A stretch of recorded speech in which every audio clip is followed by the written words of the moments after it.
yayirongoye Kinyarwanda. Nta n'ibyo guhebeba rwose, igera tuje irahagarara.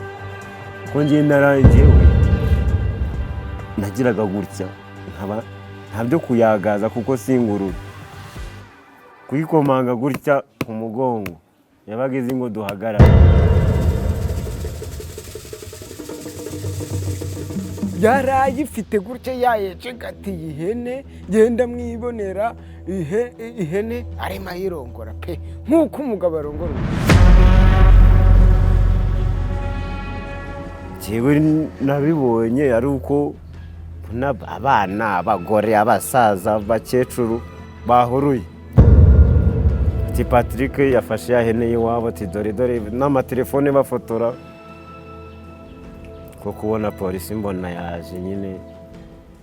Ivyo bintu ni amahano mu murenge wacu wa Kijojo n'ubwa mbere bibaye. Ati Patrick dore arimo ararongora ihene, muvuze nduru bayiha umunwa. Iyo hene yari imeze nk'umwana twarera. Reka da yari yayifashe neza rwose, byatuje wagira ngo ni mugenzi we. Umva babikoraga nk'abantu, ntiyigeze ihebeba.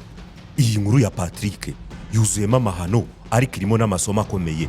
Nyuma yo guhabwa igihano agafunga umwaka n'igice azira gusambanya ihene, yaje kuvamo umugabo wa nyawe.